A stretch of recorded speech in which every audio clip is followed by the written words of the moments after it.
प्रयागराज से पूर्व सांसद रहे और विधायक रहे अतीक अहमद के परिवार ने आज ओवैसी की पार्टी का दामन थाम लिया है। हमारे साथ बातचीत के लिए मौजूद हैं प्रयागराज से सांसद रीता बगड़ा जोशी जी।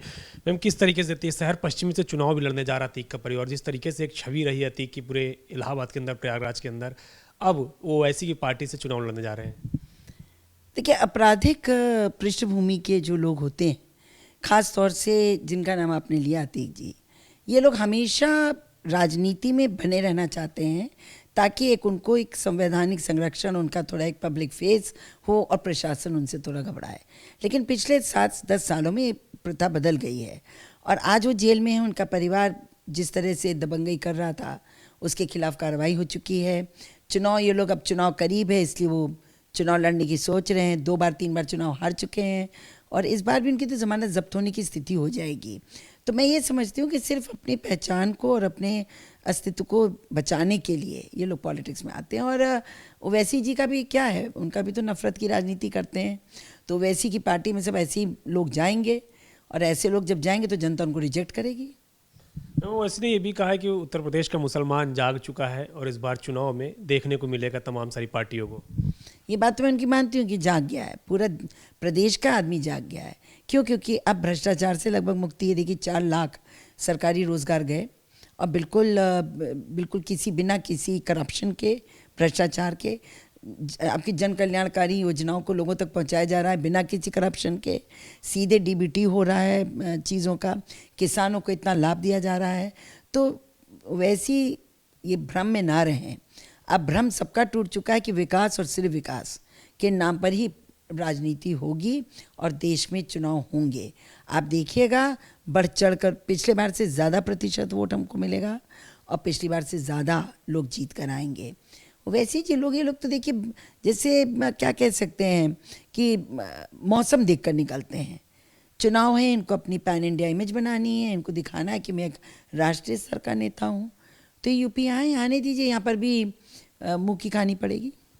मैम, एक सवाल और ओवैसी से जुड़ा हुआ। फैज़ाबाद जिले का नाम बदलकर अयोध्या जिला कर दिया गया है, लेकिन ओवैसी इसको स्वीकार नहीं कर रहे हैं। अभी भी अपने तमाम सारे भाषणों में, तमाम सारे पोस्टरों में फैज़ाबाद का ही जिक्र कर रहे हैं।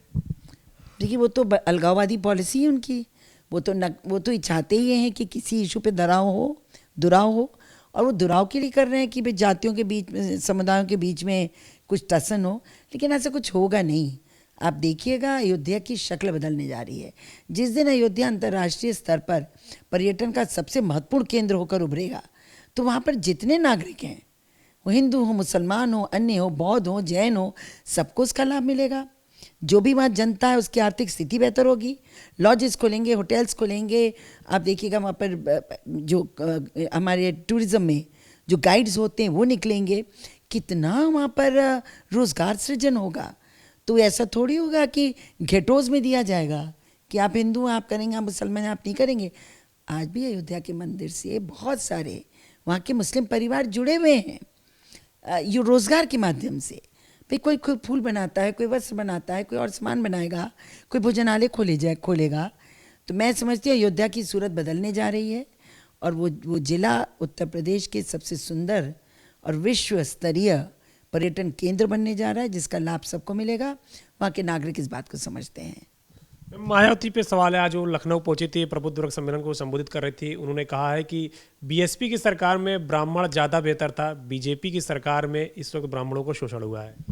पहला प्रश्न है कि किस आधार पर इन्होंने अपनी पार्टी का गठन किया, किस नफरत की आंधी को लेकर पश्चिम से पूरब तक इन्होंने दुराव पैदा किए, जातियों में संघर्ष करवाया। वह समाज जो जाति के भेद को समाप्त कर रहा था, उसको इन्होंने खोद कर और मध्य किया, बीच में लाए, नफरत के बीज बोए। और इनका जब शासनकाल था तो ज़रा नौकरियों को देखिए, ज़रा रोज़गार जब बट रहे थे, किसको रोज़गार मिले? जाति विशेष को रोज़गार मिले। जो लोग खुद जातिवाद करते हैं, जो चाहते ये हैं कि हम एक जाति के वोट पर ही और एकदम अपना राजनीतिक प्रभाव बनाए रहें, जातिवादी की राजनीति करने वाले लोग इस तरह की बात कहें, ये बहुत अशोभनीय है।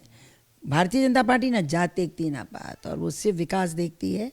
और इसीलिए आप देख लीजिए कि आज उत्तर प्रदेश कितना आगे चला गया है। जो बीमारू राज था, आज वो निवेश को अट्रैक्ट कर रहा है, उसका गढ़ बन रहा है। आज हमारी जो जीडीपी है स्टेट की, आज जो हमारी पर कैपिटा इनकम है, प्रति व्यक्ति आय, वो इस देश में सबसे आगे जा रही है। हम तीसरे नंबर पर आ गए हैं। तो इसलिए जनता को चाहिए विकास। जात, ये लोग कितनी भी नफरत फैलाएं, कितना भी ये दरार पैदा करें, कुछ नहीं होगा। युवा देख रहा है, उत्तर प्रदेश के लोग देख रहे हैं कि योगी मोदी सरकार, ये जो डबल इंजन सरकार है, यही उनके बच्चों को रोज़गार दिला सकती है और उन्नति करा सकती है। तो चाहे किसान हो, चाहे मजदूर हो, चाहे शहरी हो, चाहे ग्रामीण हो, भारतीय जनता पार्टी की बहुत प्रचंड जीत आने वाले चुनाव में होगी। शुक्रिया हमसे बातचीत करने के लिए। तो यह प्रयागराज से सांसद रीता बगुड़ा जोशी, जिनका कहना है कि अतीक अहमद का परिवार पिछले 3 चुनाव हारा है, इस बार भी उसकी जमानत जब्त होगी। कृष्ण वीरपाल के साथ अविनाश तिवारी, एबीपी गंगा, दिल्ली।